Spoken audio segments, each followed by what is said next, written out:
Good morning.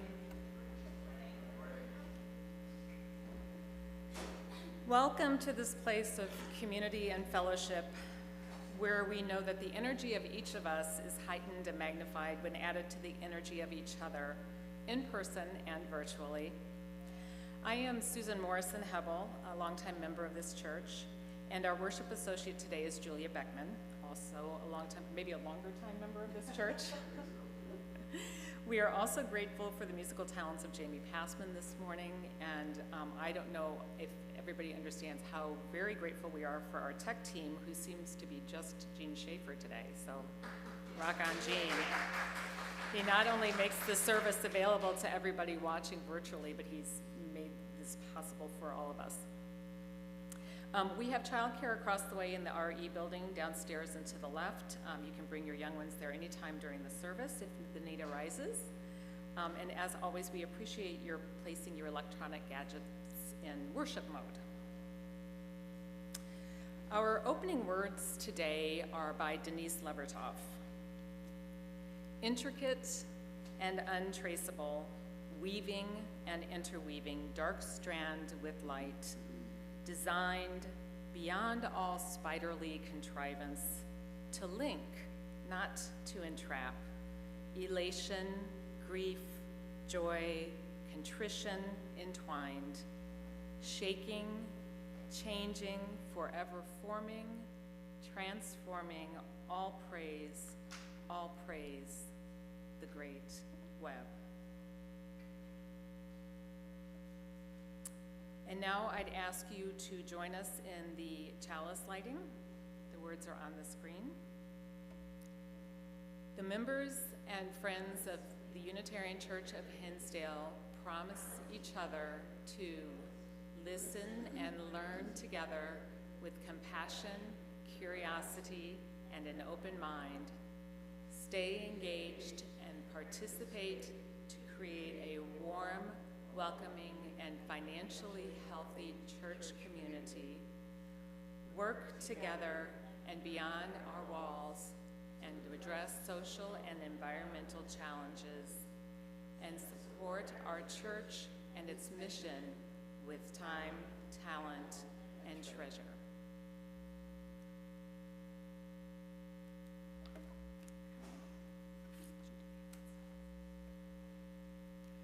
Good morning. As always, there's a lot going around the church. This week, there's going to be the guided Buddhist meditation. I believe it's on Mondays, a gathering of our wise elders, and meetings for Green Sanctuary and the prison ministry. I'm not sure prison ministry is meeting this week. It's meeting in May, correct? That was a little glitch in the announcements. And you saw the announcements rolling. You may find information about these and all the other church offerings in News and Notes, which arrives in your inbox every Friday. And I want to give special mention to the upcoming fundraiser, which is next Sunday, April 10th at 1 o'clock in the afternoon. It's very dear to the hearts of Jamie and me. It's come to, you can stay after church. There will be lunch served. And then at 1 o'clock, you'll hear a fabulous blues concert with the award-winning Cheryl Youngblood Band. Here it goes, there it is. That's who's on part of the band. Did you get that? That's right. And he is always on keyboard with that band. They were here a few years ago. If you were here for that concert, you know you just don't want to miss it. It's great fun. We perform at House of Blues, Chicago, 20 guys, so we're pretty good. And I think, and I believe Cheryl is a member of the Blues Hall of Fame in Chicago. 2016 Chicago Blues Hall of Fame. It's also a family-friendly concert. There's going to be free will donation, suggested maybe $10 for lunch, $20 for the concert, but it's whatever you can afford. We'd like you to invite your friends. We are posting it in the neighborhood patch, so we hope to have people from outside the church. It should be a fun way to relax and enjoy at least an hour or so, and it will be short enough so that the kids can enjoy it, so please do come.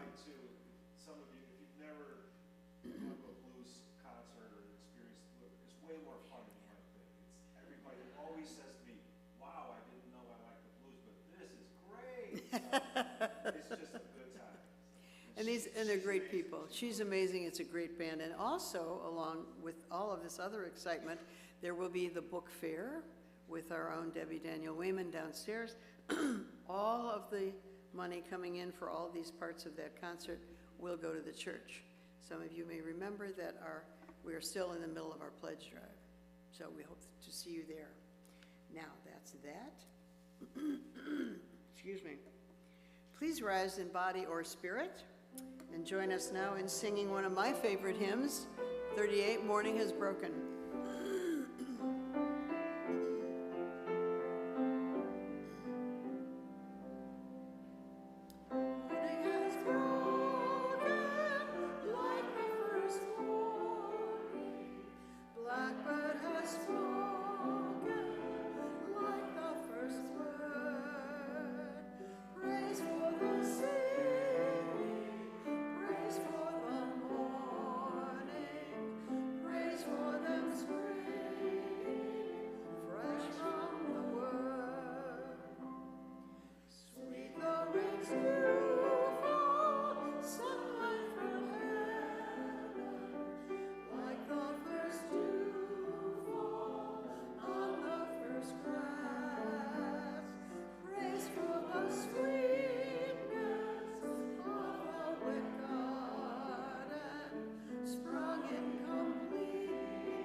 And now Pam Fodor is going to be sharing with the children and us a story for all ages. Do you want to join us?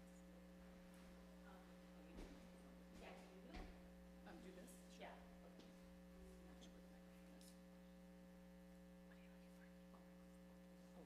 I'm good. Good morning. The story I'm going to share today, I have done once before, but it's such a sweet story, and I think we all sort of need it today. The story's called Joy.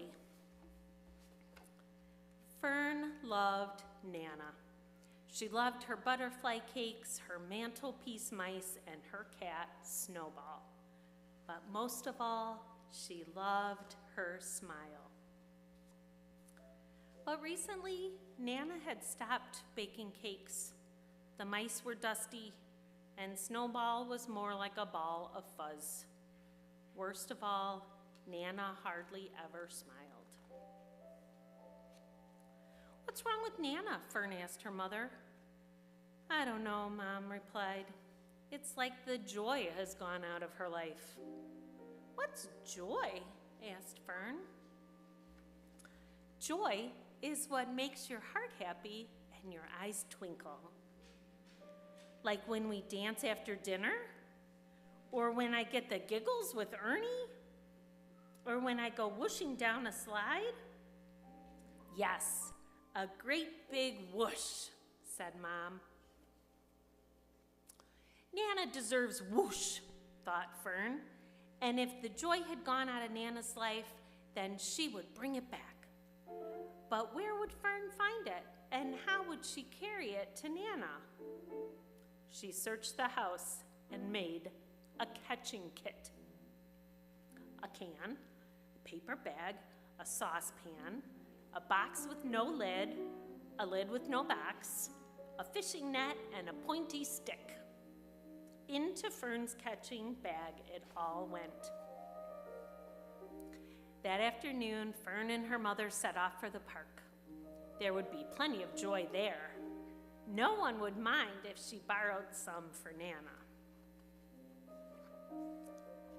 A puppy bounded towards Fern, its floppy ears flying up and down. Bounce, bounce, bounce. Fern giggled, and she felt the whoosh of joy. She tried to catch that bounce, but the bounce wouldn't go in the box. On the swing, a baby chuckled each time her daddy tickled her feet. Tickle, tickle, chuckle, chuckle. Fern chuckled too, and she felt the of joy. She tried to catch those chuckles, then she tried to catch the tickles, but neither the chuckles nor the tickles would go in the can. When Fern reached the duck pond, a shimmer of sun sparkles rippled across the water. Fern smiled. She felt the of joy. Nana would love this, she thought. So she tried to catch those sparkles, first with her fishing net, and then with her paper bag, and finally with a scoop of her saucepan. But the sparkles just disappeared. Finding joy was easy, but catching it was hard. Fern walked home with heavy feet. She loved Nana, and she wanted to bring the joy back into her life, but her catching bag was empty. Nana was snoozing in her chair. Fern laid her head on her arm. "What's the matter?" asked Nana. "I wanted to catch some joy for you, but I couldn't," said Fern. Fern told Nana about all the things she had seen. To Fern's surprise, Nana smiled. It was the biggest, widest of a smile Fern had ever seen. "You don't need a can or a box or a net to bring me joy," Nana said. "You bring me all the joy in the world just by being you." And the next day, Fern took Nana to the park. Together, they found joy in the most unusual places. And this time, Fern's catching bag was full to the brim with Nana's delicious butterfly cakes. The end.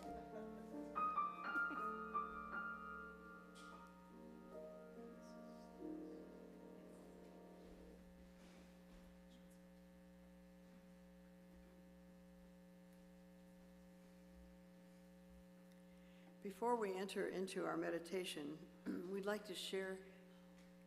Okay, Pam's gonna go, okay. Don't notice her as she leaves, though, just taking the children with her. We didn't have our little song. So before we enter our time of meditation, we would like to share this poem, which is written by our own Karen McDowell, whom I do not see. There she is, as she sheltered in place in October 2020. I glance out my window. Zip, there scurries a squirrel, hops a cottontail, flits a fragile butterfly, squawks a goose soaring from the pond with a cluster of cloud in the near clear sky. A kid blazes by on her bike, exuberant with the breeze they create. Sunlight shimmers on swaying leaves. Neighbors wave across the expanses of their neat green lawns, while a swarm of sparrows frolic at finding food in mine. As I marvel at the diversity and tenacity of life, a spider works its web on the window. Thus ends the reading. And now, as we enter our time of meditation, I encourage you to think of some moment of joy, of delight, some moment in which you marveled at the world, as Karen does in her poem, at love, at humanity. Recreate that moment in your mind, engender gratitude for that moment, then let it go and smile. We enter into our meditation at this time.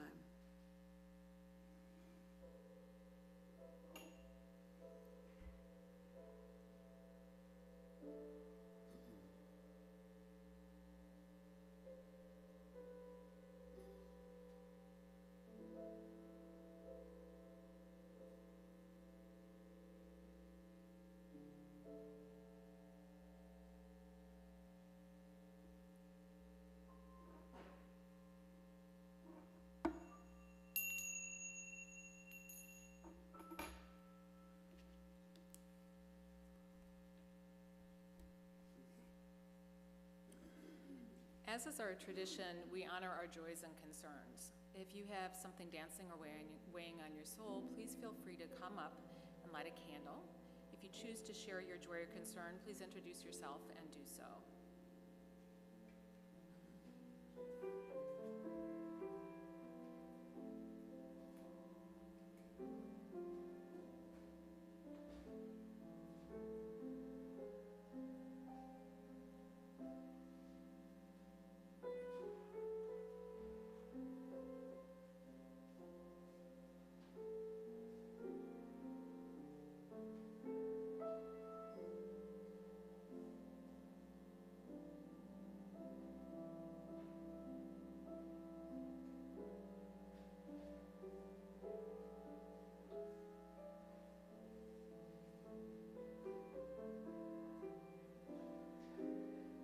Just celebrating a special weekend last weekend.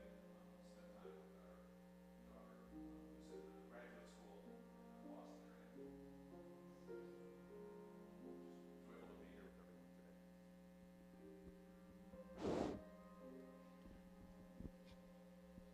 Well, I'm telling people about Jean and Tiffany, whose 15-year-old dog, Desi, passed away. Was it yesterday, Jean?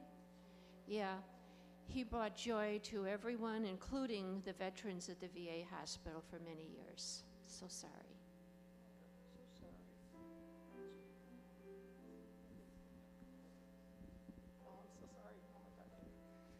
I just wanted to add, everybody thinks that their dogs are the best in the world, but everybody else is wrong. So, and if you know Tiff, you know she's heartbroken, so please keep her in her head as well, in your minds as well. I'm hoping many of you remember Betty Jacom, who came to this church for a number of years. She was a member of Unity Temple for a very long time, but came here for a few years and just recently moved to Evanston. Betty and her husband had 2 sons. One of them died at a very young age from a tragic choking accident. Her second son, who lived in Evanston, which is why she moved there, died last week in a car accident.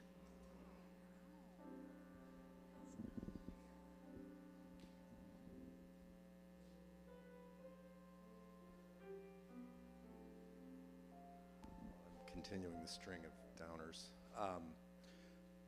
A week ago, my wife Teresa was just lifting her leg. She had hip replacement surgery a year and a half ago. Everything was going great. She just lifted her leg up a little bit like that on a step stool to put some lotion on and popped out. So, it was a long drawn out LaGrange Hospital, not able to get it back in the ED, had to stay overnight, full anesthesia, got it back in, but now it's just uncertainty. I think she needs to have revisionary surgery. Anyway, it's just a drag. But as I was standing outside the curtain before going in with hearing her squealing in pain, I'm thinking, well, could be living in Ukraine. So putting it in perspective. Absolutely.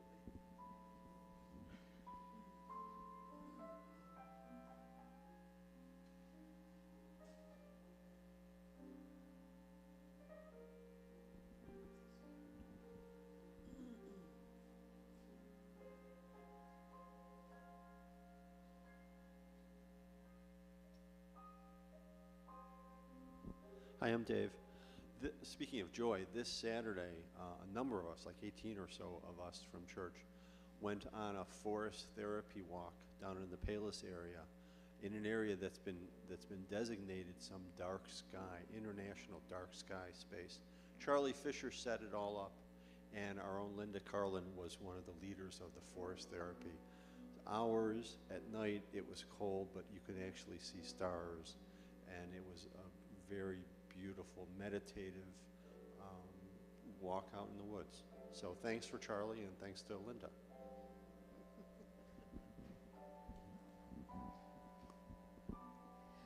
We light the final 3 candles, the first for our joys and concerns held in our hearts, not expressed. The second for Reverend Pam and this entire church community and the web of love and support we have for each other. And the third for the people of Ukraine, that they may know that our love and support is there for them as well.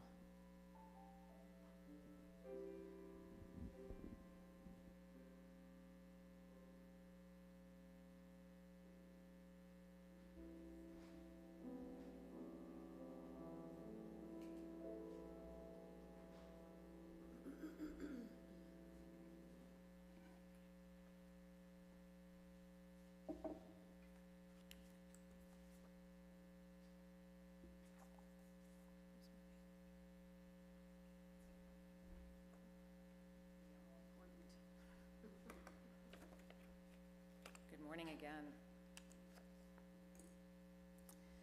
So for the past few years, my family and I have celebrated the new year by revealing not our New Year's resolutions, but our carefully selected word for the year.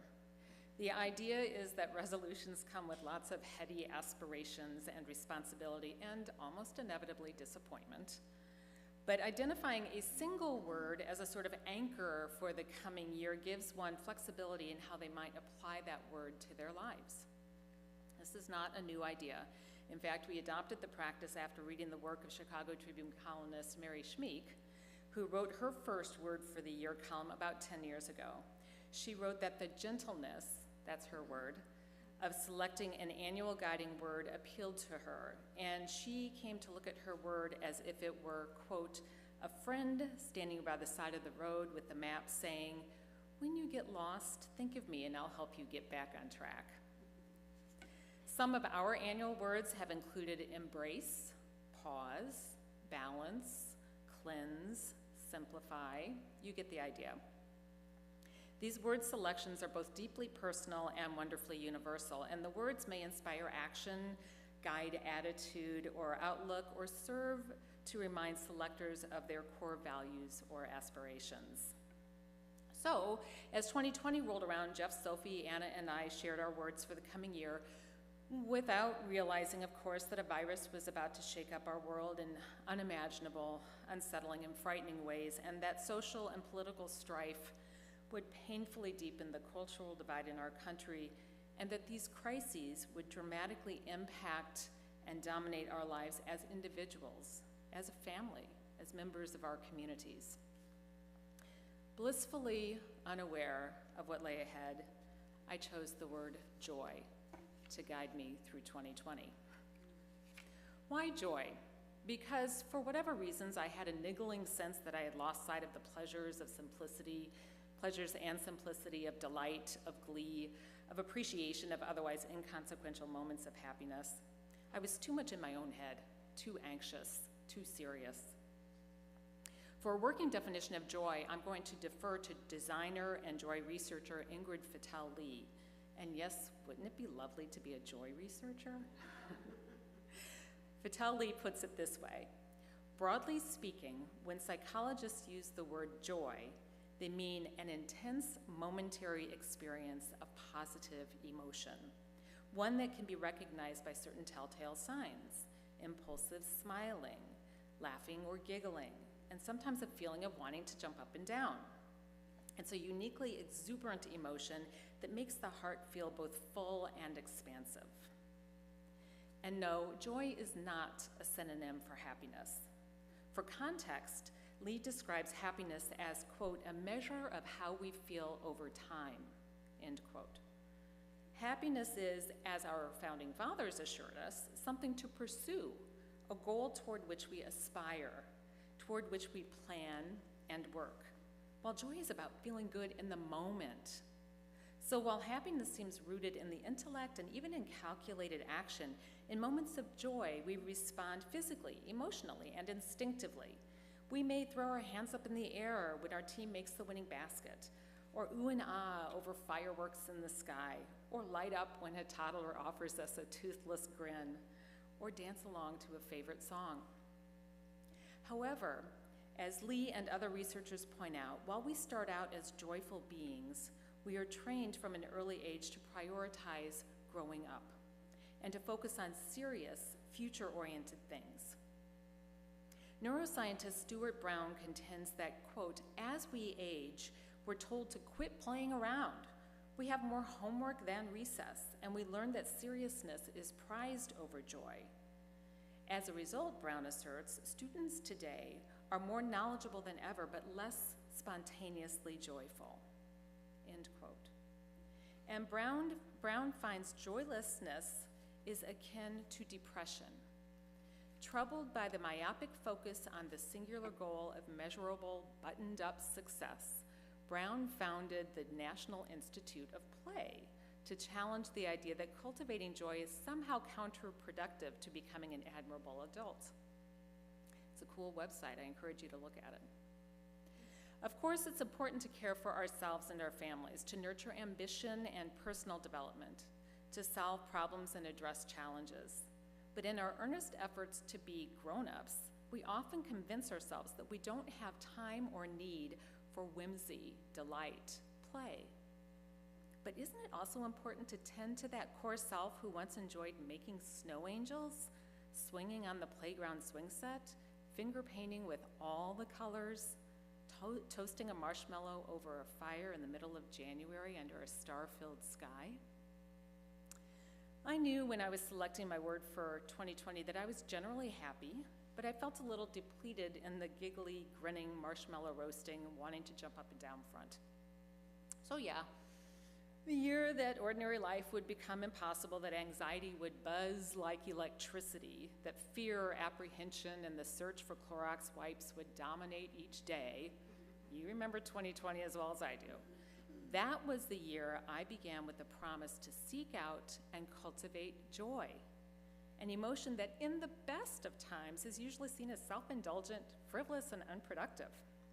Well, on January 1st, I created a list on my iPhone to record at least one moment of joy per day for the entire year. And I have to admit that I had not read any research on joy at this point, so I had only a basic instinctive idea of what I would identify as joyful. At first, I felt a little awkward, but within days, I found the exercise of recognizing and recording moments of joy remarkable in its simplicity and reward. Here are a few randomly selected pre-COVID notations.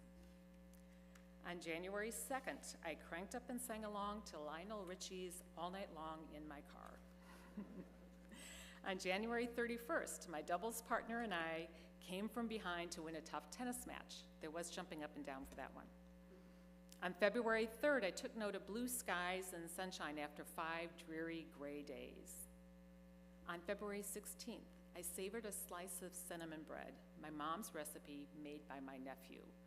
There are lots of food references, by the way. On March 6th, Jeff and I saw the Chieftains in concert at Orchestra Hall. Now, the Chieftains are an Irish folk band that I have loved since college and have always wanted to see. I could barely stay in my seats as I enjoyed that infectious music. Now, you might remember that this was the week in March that COVID hit a tipping point and turned the world upside down. And as the intensity of dismay, distress, and discord accelerated in 2020, focusing on joy may have seemed even more pointless. But I soldiered on. In fact, my entries of joyful moments began to increase. On March 13th, I noted a purple crocus blooming in front of our house, which reminded me of Alice Walker, who wrote this: "I think it pisses God off if you walk by the color purple in a field somewhere and don't notice it." I wrote, "Hey Alice, I noticed." On April 15th, on one of my daily walks, I appreciated the extravagant fairy garden one homeowner had created for their neighbors to explore. In September, I logged a half a dozen smiling faces on my phone in response to a favorite tennis player winning a US Open match. A lot of tennis themes, too. One day in the fall, I wrote this: "I saw a dad playing in his yard with his little son. They were both laughing and throwing leaves. I laughed out loud right along with them." You get the idea. As I look back at this list, I see that even in the midst of extraordinary chaos and fear and sorrow and isolation, I discovered moments of joy everywhere, hiding in plain sight. I frequently found them as I took long walks, in the smiles of passersby, and in the beauty of a sunset and the delight of Christmas lights, or as Sophie and I cranked up the soundtrack to Mamma Mia. or as we met socially distanced or via Zoom with friends and family near and far, as I overheard Anna and Sophie laughing with each other on their own FaceTime calls, as I planted pots of flowers in May and made and delivered cookies to friends in June, as I really noticed Mother Nature do her magic. So many of my notes reference flowers, leaves, trees, rainbows, sunsets, sunrises, deer, birds, fireflies. The common themes here in my sources of joy are simple and sometimes quite obvious. Nature, music, food, community and camaraderie, family, even movement. For me, dancing, walking, playing tennis, and small achievements like successfully baking bread for the first time in years. There's a reason that went viral, you know. Quite often, moments of joy caught me by surprise and lasted only a few seconds, like when I went out to pick up the newspaper one cold morning and noticed a young woman walking her dog who was happily wagging his tail and carrying a stick in his mouth.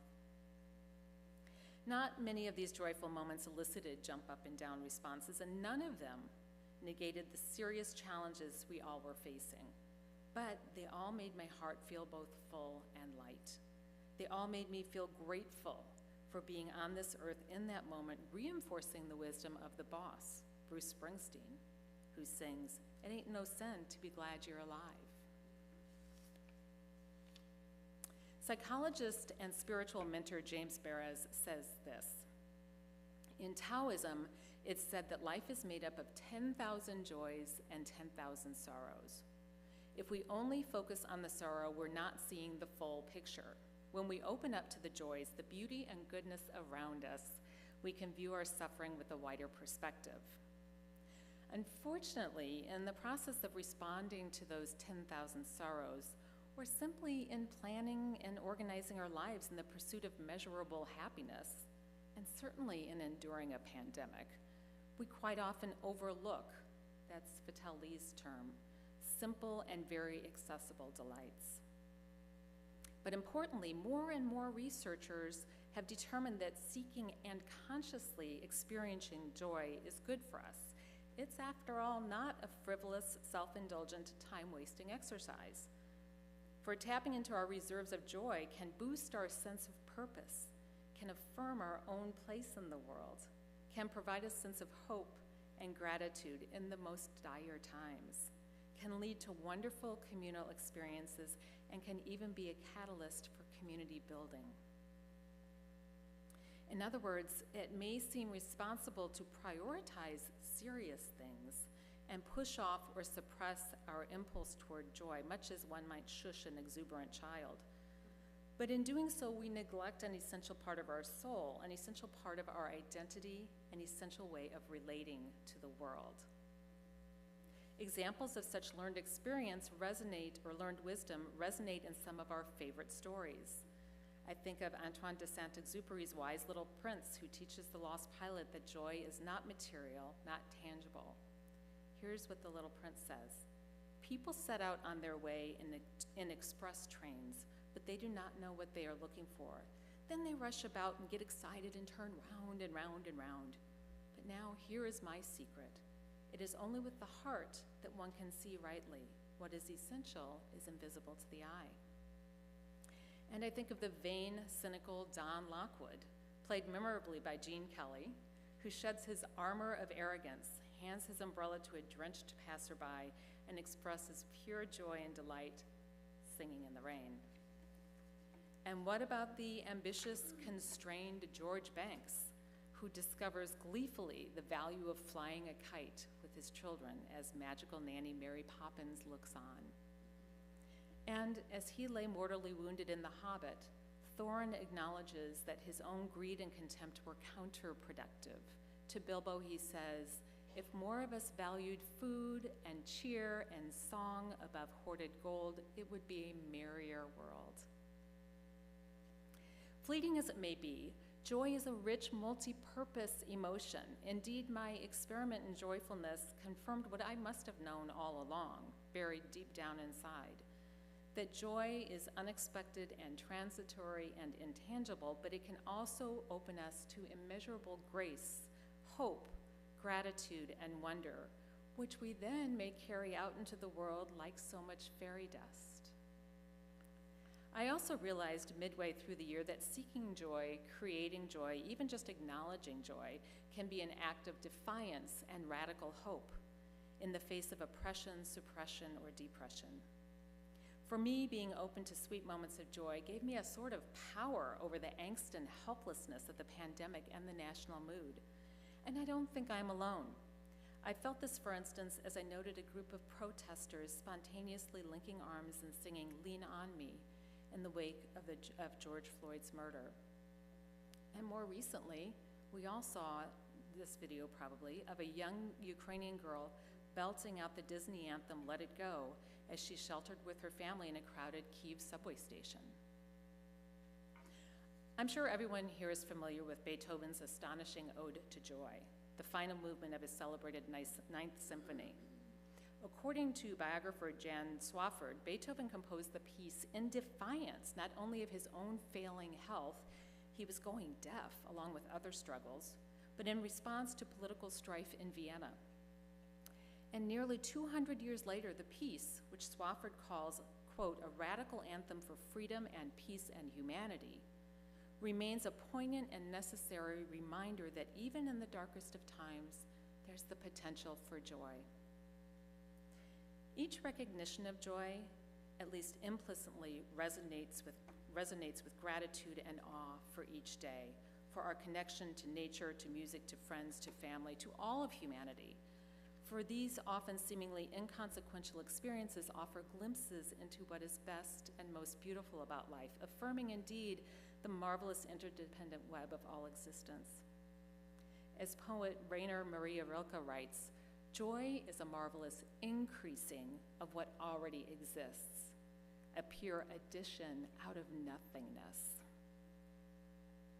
By extension, and not surprisingly, the leap between finding joy and generating joy is a tiny one, something we saw in this story that Pam read.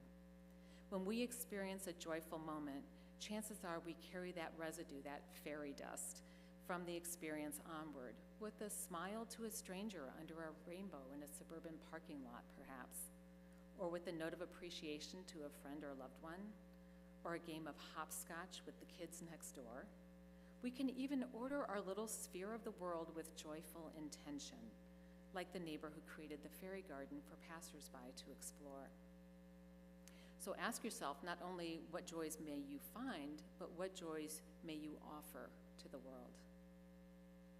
Buddhist and meditation teacher Jack Kornfield says this: to be joyful does not mean ignoring the great measure of suffering in the world, nor avoiding responsibility for alleviating as much suffering as we can.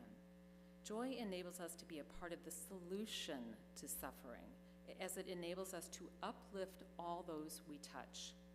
Joy is our birthright, he says, and a reflection of our true nature, a pure, timeless, inviolable spirit found in each of us. Like everyone in the universe, I will forever think of 2020 as a year of fear, loneliness, distress, anger, sadness, frustration. But I will also forever associate it with joy. That singular overarching realization I have when I look at my long list of joyful moments, I think it's over 500 or 600, something like that, is that these were moments of consciousness and intention, moments of connection, moments in which I realized not only how extraordinary and precious is life, but that the preciousness and extraordinary of life is in and around us at all times. For just as we have the ability to love and love and love endlessly, when we nurture that pure, timeless, inviolable spirit, we also expand our capacity for joy and joy and joy and more joy. Thank you.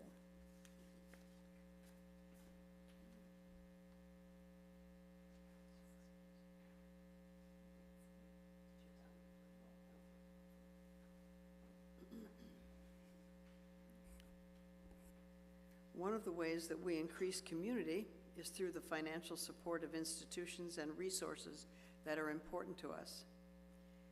I continue to be proud of the support we have given to our church. It's a measure of joy for me that this church is still with us after 150 some years. If you are at home, You can easily make a contribution by visiting the church website, www.hinsdaleunitarian.org, and clicking on the donate button. Here at church, if you have a few dollars that you can spare in addition to your monthly pledge, every dollar is welcome. Let's say these offering words together. This church is made up of all of us. It is what we learn together, the work we do together, the fun we have together. It is what we share with one another, the people around us, and with all the world.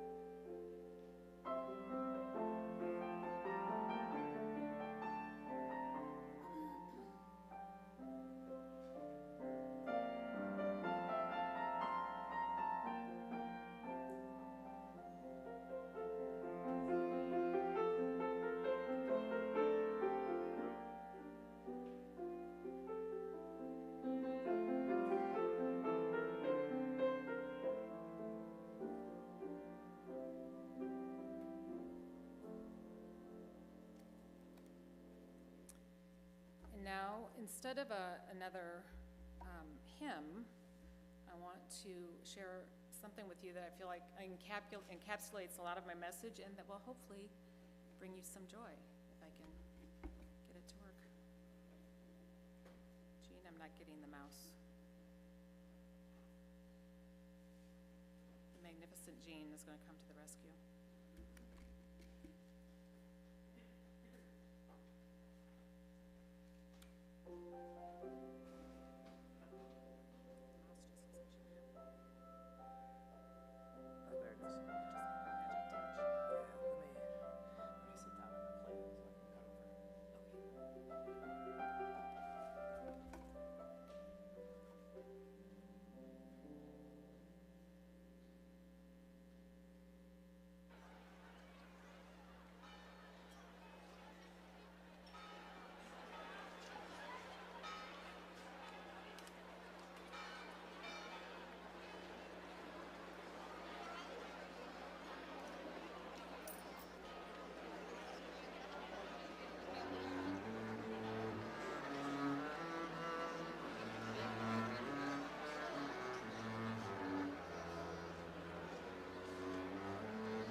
We're ready to extinguish our chalice now. Please join us in saying these words. We extinguish this flame, but not the light of its truth, the warmth of this community, nor the fire of our commitment. These we carry in our hearts and share with all the world.